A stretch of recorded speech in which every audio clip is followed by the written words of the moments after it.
Okay. So, unbelievably, we've been in Albania for over a week.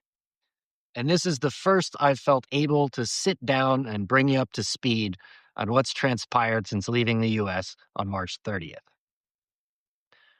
So, Albania's airport is located in the capital city of Tirana. It's pretty small and has no direct flights from the US. So, we transited through Istanbul. A couple of weeks out, our departure time from Turkey was changed, extending our 3-hour layover to 9 hours. With the transit issues, Wendy located a hotel in Istanbul airport, which had very good reviews. It's also way more expensive than we would normally spend for a full overnight, let alone little more than a nap. If we were still in our 20s, spending 10 plus hours as airport vagabonds would have been a fun adventure. These days, the idea of trying to sleep on tile floors or hard chairs doesn't have much appeal. So we decided to bite the bullet and spend 220 US just to get horizontal for a few hours, which meant making sacrifices elsewhere. And the next step in fixing the transit problem was finding new ground transportation from Tirana to Shkodër. And Wendy located a company in Tirana on booking.com and reserved us a ride in a minivan to be sure there'd be enough room for us and all of our stuff. So, okay, strap in. This is where it starts to get bumpy. In San Francisco, Turkish Airlines printed out transfer passes for us to use in Istanbul. Our connecting flight was on Albanian Airlines, so Turkish Airlines couldn't provide the boarding passes. The transfer passes, as I now understand it, are used at the connecting airport to get your boarding passes from the second airline. Since we didn't really understand the concept, once in Turkey, we just set to work finding the hotel. Eventually, we determined that it was just on the other side of passport control near the duty free. Okay, so I need to pause things here real quick because as I'm editing, I just realized during this segment here, I keep referring to passport control. It's not passport control. It's it's the part of the international terminal where if you just got off your flight and your destination is Istanbul, you go out one way.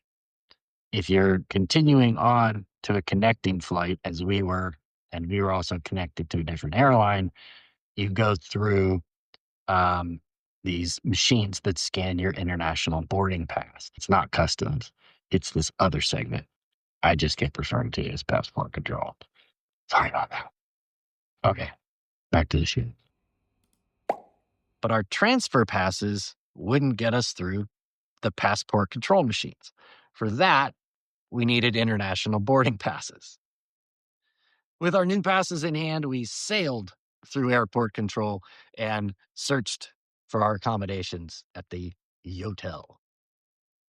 By now, we had a pretty good idea of where it was, but I'd honestly had an unsettling feeling ever since getting off the plane. See, I'd logged onto the airport Wi Fi right after we deplaned, and that's when I've learned that there are two hotels in the Istanbul airport. One is called Airside, which is the one beyond security, and the other is called Landside. So I had mounting concerns that something had been lost in the mix. We were both ridiculously tired and just wanted to lie down. Finally, we found it, tucked back off the main concourse with two clerks on duty, one of whom was free.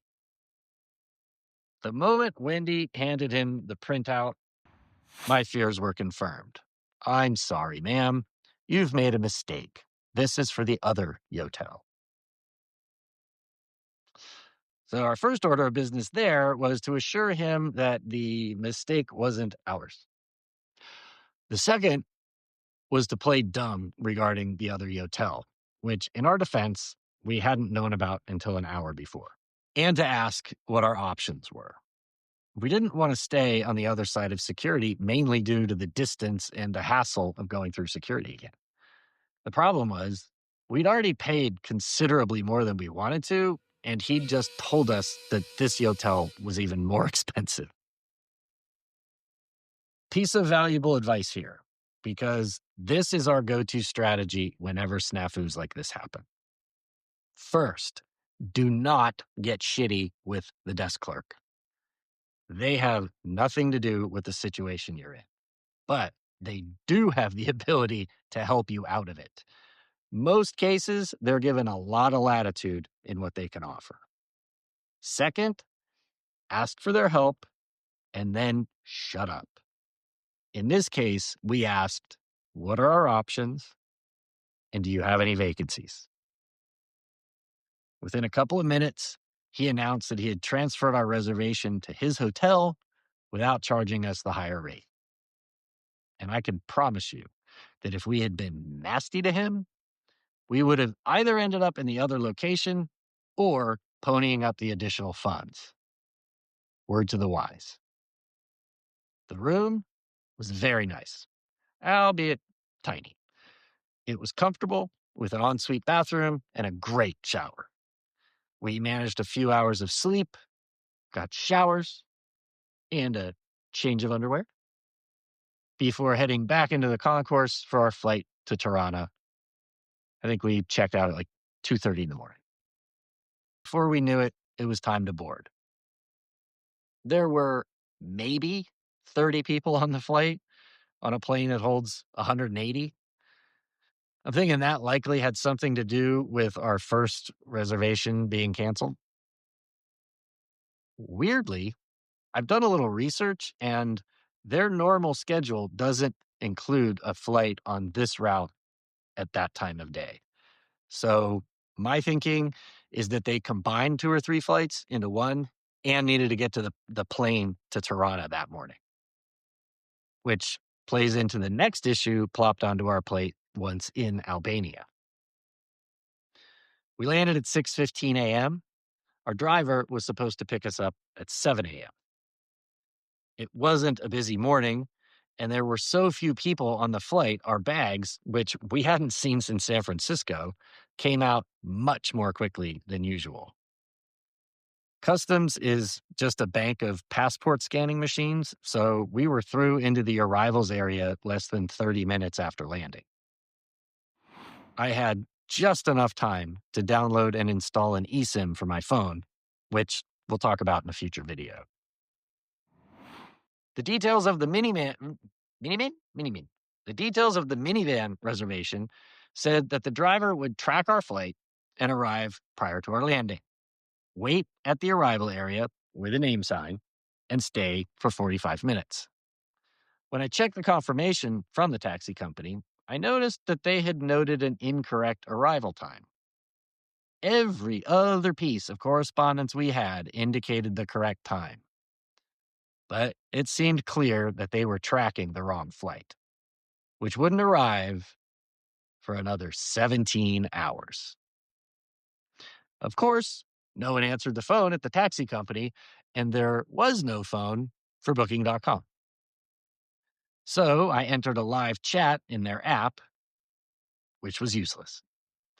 All they could offer was what I had already done, call the taxi company. Other than that, they offered to process a refund once we had canceled. So there we were, 50 plus miles from our destination with no ride and everything we own sitting in 6 pieces of luggage. As a general rule, we avoid hailing taxis at airports. It's a roll of the dice on whether you'll get scammed, and this time, our luggage wouldn't have fit in most cabs. We considered renting a car, but thanks to said bags, we would have had to rent a fairly large car, which seemed a dumb expenditure for a 90-minute drive. At this point, Wendy and I each took a different tack. I reached out to a Facebook group for expats in Albania to see if anyone who was up that early had any suggestions on how we could get home, while Wendy went outside to where a line of drivers were waiting with name signs. Her idea was that since they already had confirmed reservations, their companies were probably legit. So she would ask around to see if any of them could call another driver to pick us up. Very smart. While she was out there, the responses on Facebook started coming in hot and heavy. I would be responding to one, and three more would arrive. Most of their suggestions didn't apply for one reason or another, but that's beside the point. The fact that so many people were jumping in to offer assistance at 7 a.m. on a Tuesday morning was surprising and felt like a good omen for choosing Albania. Enter Ermal from Smart Taxi, one of the guys Wendy had approached. At first, he said he would get someone else to take us. But I think maybe no one wanted to drive all the way to Shkodër, so the replacement instead took the clients that Ermal had been waiting for, and Ermal took us. His little Hyundai EV was barely big enough to hold us and our luggage, but we managed. With Wendy sharing the back seat with a big-ass suitcase and some backpacks. He offered us our choice of the fast route with tolls or the slower route without. In our experience, the slower roads usually offer the better scenery, so we opted for it. Ermal was a safe and patient driver. He also shared with us that he'd lived in the U.S. for several years and drove trucks all over the country. If you're going to be in Tirana and you need a ride, you can drop us an email and we'll give you Ermal's WhatsApp info. Our hosts here at the apartment had sent us a video showing how to open the lockbox containing the key to our apartment. This was the first thing that day that went exactly to plan. The hallway has some burnout light bulbs, which makes unlocking the door a bit tricky at times, but iPhones have flashlights for just such occasions. As you can see, the apartment is lovely. It is also exactly as pictured online. My favorite amenity is the large patio, which so far it's been too cold to use, but we're here for 2 months, so I'm pretty sure we'll spend plenty of time out there.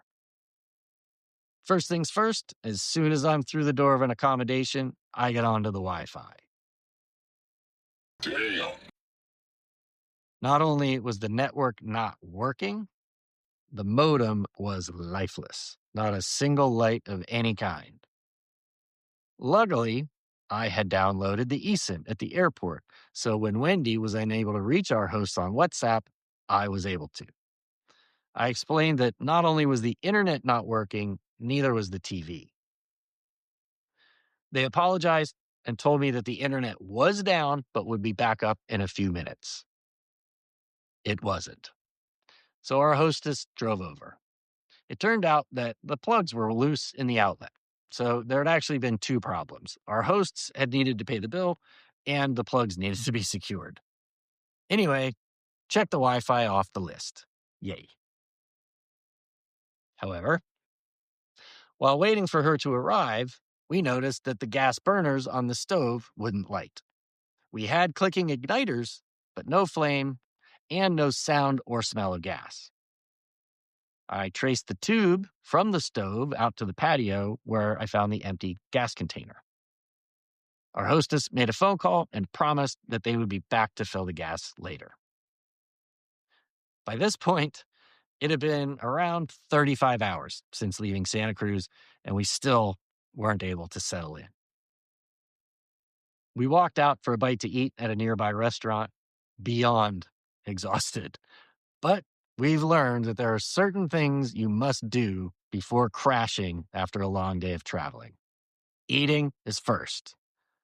Getting stuff for the following morning is second. So after lunch, we walked around the corner to a nearby market and picked up coffee, tea, a container of milk, bag of cookies, and a big bottle of water. Upon returning home, I went to put the milk and water in the fridge and helped myself to one of the small bottles our hosts had left in there for us. It was warm. Damn.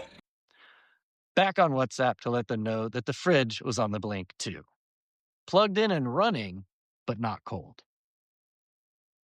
Sometime in the late afternoon, Wendy went to the bedroom to lie down, and I fired up the VPN to watch Netflix. Before long, I too was asleep. And then at some point, I woke up. It felt like I'd been asleep for a good while. It was 11:30. Crap. We spent the next 7 hours or so exploring Shkodër via Google Maps, getting our bearings and noting stores and restaurants to check out. Our hostess and her husband arrived around 8:30 with their young son in tow. I guess he's around 8, but I'm notoriously bad at judging the age of children. They had a look at the fridge, then disconnected the propane tank and took it away. This was when I learned why they had brought their boy with them.